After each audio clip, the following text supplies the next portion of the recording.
नमस्कार विद्यार्थी मित्रांनो, मी अपेक्षा पाटील तुम्हा सगळ्यांचं सूर्यकिरण अकॅडमी #कॉम्पिटेटिव्ह एक्झाम ह्या एज्युकेशनल यूट्यूब चॅनलवर मनापासून स्वागत करते.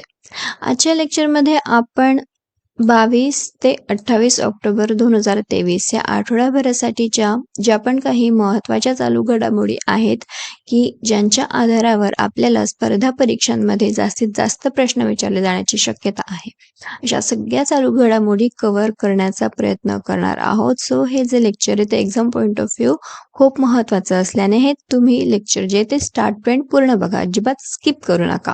आणि सर्वात आधी तुम्ही आपल्या ह्या यूट्यूब चॅनलवर जर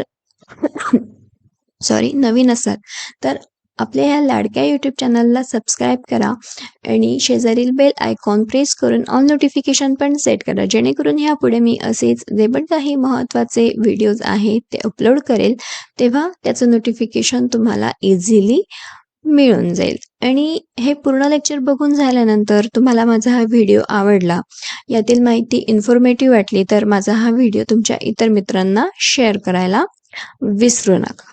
चला तर मग आता कुठलाच वेळ वाया न घालवता आपण आजच्या लेक्चरची सुरुवात करूया. आजच्या लेक्चरमधली पहिली न्यूज आहे, गुजरात राज्यातील कच्छ जिल्ह्यातील धोरडो गावाला संयुक्त राष्ट्राच्या जागतिक पर्यटन संघटनेच्या यादीत सर्वोत्कृष्ट पर्यटन गावांपैकी एक गाव म्हणून असा दर्जा मिळालेला आहे. धोरडो या गावाला त्या गावातील समृद्ध सांस्कृतिक वारसा आणि नैसर्गिक सौंदर्यासाठी हा दर्जा मिळालेला आहे. म्हणजे त्या गावातील एक वैशिष्ट्य असं काय आहे, तिथली समृद्ध संस्कृती आणि तेथील नैसर्गिक सौंदर्य. धोरडो या गावाच्या कामगिरीबद्दल भारताचे पंतप्रधान नरेंद्र मोदींनी सुद्धा त्या गावाचे कौतुक केलंय व गावातील नागरिकांचे सुद्धा कौतुक केलेले आहे. यामुळे आता हे ठिकाण जे आहे धोरडो हे गाव गुजरात या राज्यातील ते एक जागतिक पर्यटन स्थळ म्हणून आकर्षित होणार आहे. संयुक्त राष्ट्र जागतिक पर्यटन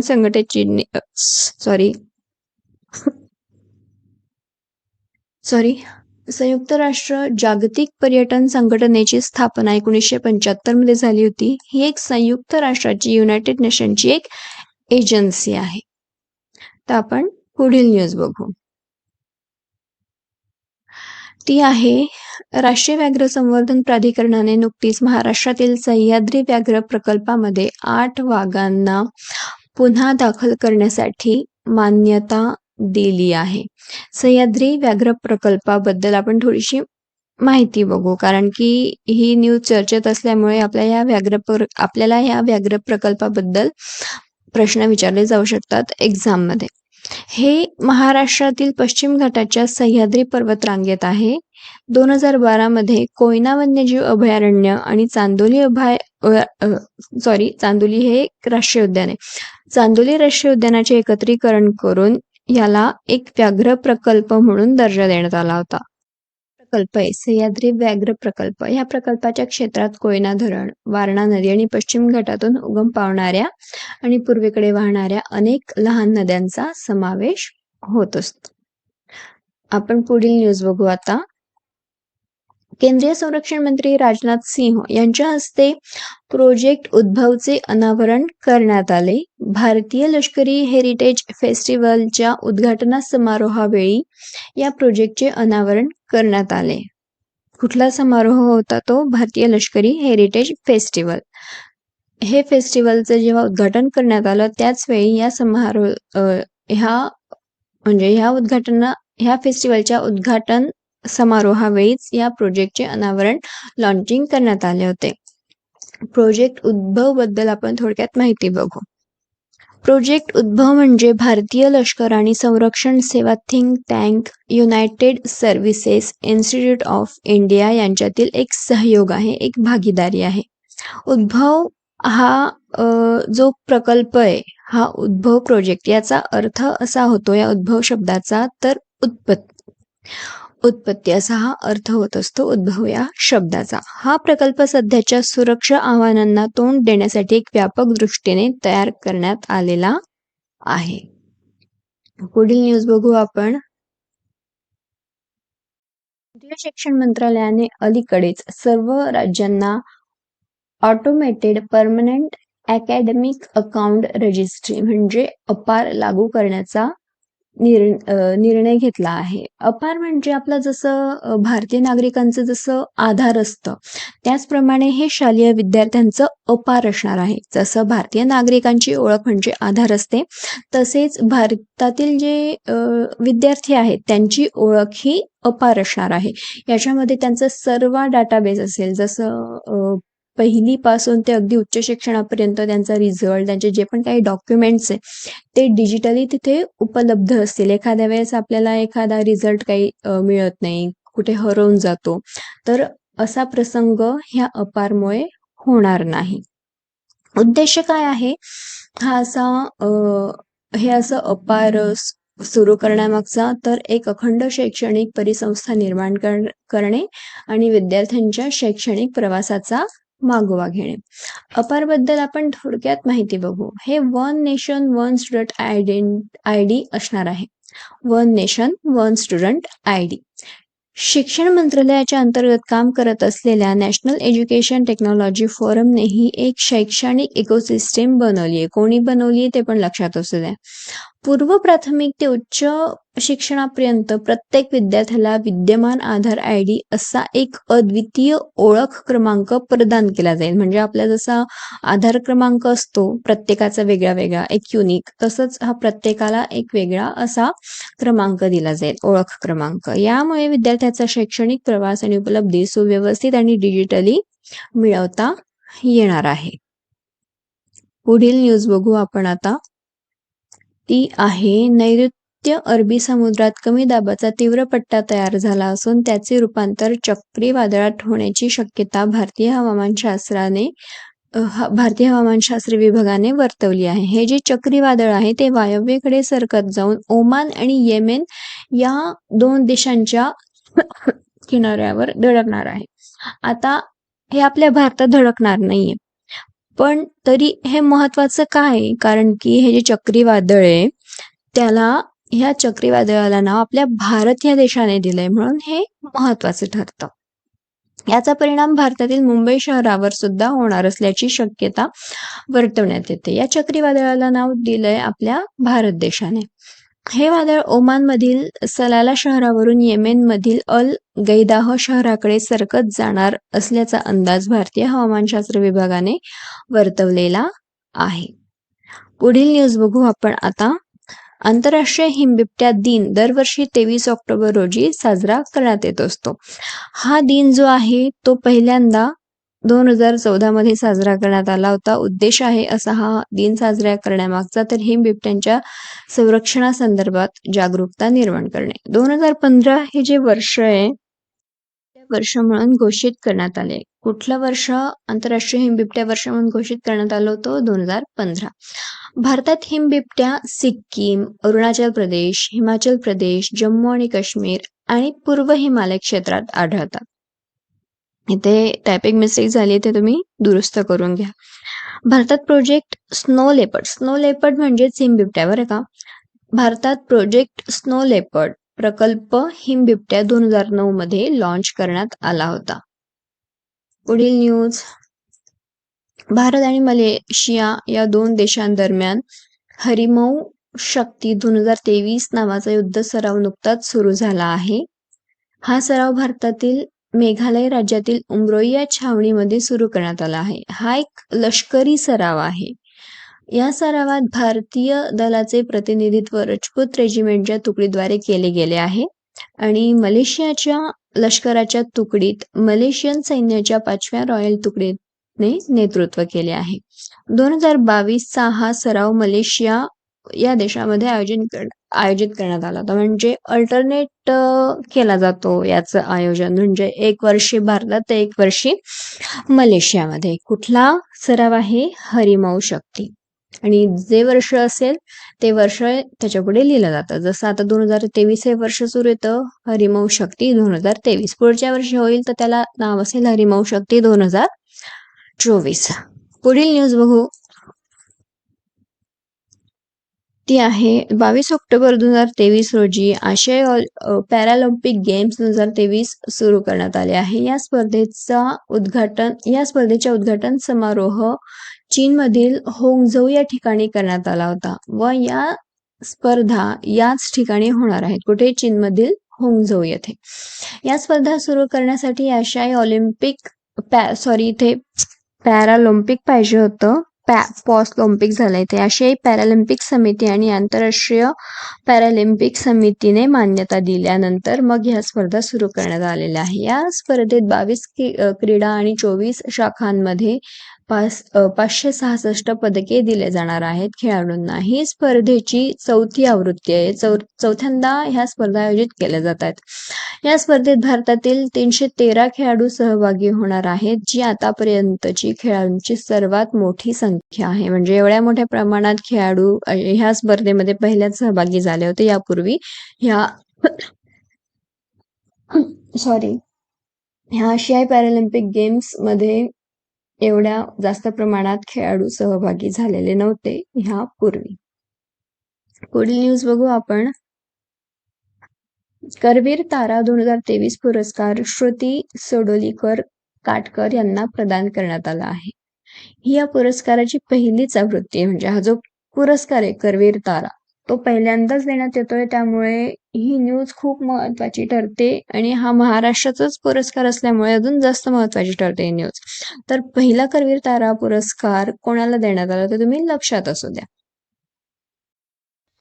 श्रुती सडोलीकर काटकर आहेत. या जयपूर अत्रौली घराण्याच्या ख्यातनाम शास्त्रीय गायिका आहेत. कोल्हापुरात दसऱ्यानिमित्त आयोजित एका कार्यक्रमात त्यांना हा पुरस्कार प्रदान करण्यात आलेला आहे. कोल्हापुरात जन्मलेल्या, आता हा पुरस्कार कोणाला दिला जाणार आहे ते इथे सांगितलंय. कोल्हापुरात जन्मलेल्या, त्या व्यक्तीचा जन्म कोल्हापुरातच असला पाहिजे. कोल्हापूर या जिल्ह्यामध्ये कोल्हापुरात जन्मलेल्या आणि देश विदेशात नाव गाजवलेल्या महिलांसाठी आणि विशेष म्हणजे महिलांचा सन्मान करण्यासाठी करवीर तारा या पुरस्काराची सुरुवात केली आहे महाराष्ट्र शासनाने. आता आपण पुढील न्यूज बघू. ती आहे हार्वर्ड स्कूलचा 2023 साठीचा जागतिक नेतृत्वासाठी पुरस्कार सध्याचे भारतीय न्यायाधीश DY चंद्रचूड यांना देण्यात आला आहे. यांना प्रदान करण्यात आला आहे. सरन्यायाधीश DY चंद्रचूड हे 1982-83 मध्ये हार्वर्ड मध्ये LLM चे विद्यार्थी होते. 2023 या वर्षी हार्वर्ड लॉ स्कूल त्यांच्या पदवीधर कायदा कार्यक्रमाचा 100वा वर्धापन दिन सुद्धा साजरा करत आहे आणि ह्या 100व्या वर्धापनादिनीच वर्धापन वर्षावेळीच त्यांना आपल्या भारताच्या सरन्यायाधीशांना हा पुरस्कार देण्यात आलेला आहे. पुढील न्यूज. नुकताच हामून नावाचे चक्रीवादळ बंगालच्या उपसागरात निर्माण झाले आहे.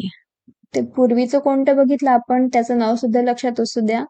ते भारताने दिलंय आणि हे जे बंगालच्या उपसागरात जे निर्माण झालंय त्याला नाव दिलं आहे इराण या देशाने. आणि इराण या देशाने कुठलं नाव दिलंय? हामून. या चक्रीवादळाचे रूपांतर तीव्र चक्रीवादळात झाले आहे. हे चक्रीवादळ बांगलादेशाच्या किनारपट्टीलगत असणाऱ्या खेपूपारा आणि चटगाव जवळ पोहोचणार आहे असा अंदाज हवामान शास्त्राने वर्तवलेला आहे. हिंदी महासागरात निर्माण झालेली तेज आणि हमून ही जुई चक्रीवादळे असल्याचे मानले जाते. जे आपण मागे बघितलं ना ते कुठे येणार होतं? येमेन वगैरे देशामध्ये. तर त्याला नाव देण्यात आलं आहे तेज आणि ते आपल्या भारत देशाने दिलंय. आणि हे हमून हे जे नाव आहे ते इराण या देशाने दिले. पण ही जी दोघं जी चक्रीवादळे आहेत ती जुई चक्रीवादळे असल्याचे मानले जाते. ते अरबी समुद्रात येते आणि हे बंगालच्या उपसागरात येते आणि या दोघही शाखा हिंदी महासागराच्या आहेत. म्हणून हे जे 2 चक्रीवादळे आहेत ती जुई चक्रीवादळे असल्याचं म्हणलं जात आहे. भारताचे माजी दिग्गज फिरकीपटू म्हणजे स्पिनर बिशन सिंग बेदी यांचे नुकतेच निधन झाले आहे त्यांच्या वयाच्या 77व्या वर्षी. 1970च्या दशकातील ते प्रसिद्ध फिरकीपटूंपैकी एक होते. बिशन सिंग बेदी यांचा जन्म 25 सप्टेंबर 1946 रोजी अमृतसर येथे झाला होता. ते डाव्या हाताचे उत्कृष्ट गोलंदाज होते, बॉलर होते. ते 1966 ते 1979 या काळात भारतासाठी कसोटी क्रिकेट खेळले होते. त्यांनी 22 कसोटी सामन्यांमध्ये भारताचे नेतृत्व केले होते. पुढील न्यूज. शुभमन गिल यांनी एकदिवसीय क्रिकेटमध्ये सर्वात जलद 2000 धावा करण्याचा विक्रम केलाय. विश्वचषकात न्यूझीलंड विरुद्धच्या सामन्यात त्यांनी ही कामगिरी केली आहे. कोणी? शुभमन गिल यांनी. त्यांनी दक्षिण आफ्रिकेच्या हाशिम अमलाचा विक्रम मोडला आहे. हाशिम यांनी 400 नाही, इथे 40 हवं होतं बरं का. हाशिम यांनी 40 डावात 2000 धावा केल्या होत्या, तर गिल यांनी 37 डावात 2000 धावा केल्या आहेत. पुढील न्यूज. दरवर्षी 24 ऑक्टोबर रोजी संयुक्त राष्ट्र दिन साजरा केला जात असतो. 2023 या वर्षी 78वा संयुक्त राष्ट्र दिन साजरा करण्यात आला. 24 ऑक्टोबर 1945 रोजी संयुक्त राष्ट्राची स्थापना करण्यात आली होती, म्हणून 24 ऑक्टोबर हा दिन ठरवण्यात आला आहे संयुक्त राष्ट्र दिन साजरा करण्यासाठीचा.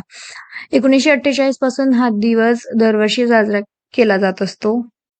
राष्ट्राचे सरचिटणीस आहेत अँटोनियो गुटेरेस. संयुक्त राष्ट्राची मुख्य जबाबदारी आहे देशांमधील मैत्रीपूर्ण संबंध विकसित करणे, आंतरराष्ट्रीय सहकार्य साध्य करणे आणि राष्ट्रांसाठी समन्वयाचे केंद्र बनणे.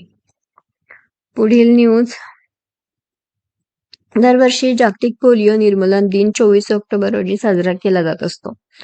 पोलिओ हा एक विषाणूमुळे होणारा आजार आहे आणि बालकांना होणारा आजार आहे. पोलिओ एक विषाणूमुळे बालकांना होणारा आजार आहे. तसेच हा संसर्गजन्य रोग आहे. यामुळे बालकांना अपंगत्व येत असते. उद्देश काय आहे असा हा दिन साजरा करण्यामागचा? तर पोलिओ लसीकरण आणि पोलिओ निर्मूलन विषयक जागरूकता वाढवणे. 2023 ची थीम आहे a healthier future for mothers and children. हा दिन रोटरी इंटरनॅशनल द्वारे पोलिओ लसीचा शोध लावणाऱ्या टीमचे प्रमुख जोनास साल्क यांच्या जन्मदिनानिमित्त साजरा केला जात असतो. कोणाच्या जन्मदिनानिमित्त, कोणाच्या जयंतीनिमित्त साजरा केला जात असतो ते पण लक्षात असू द्या.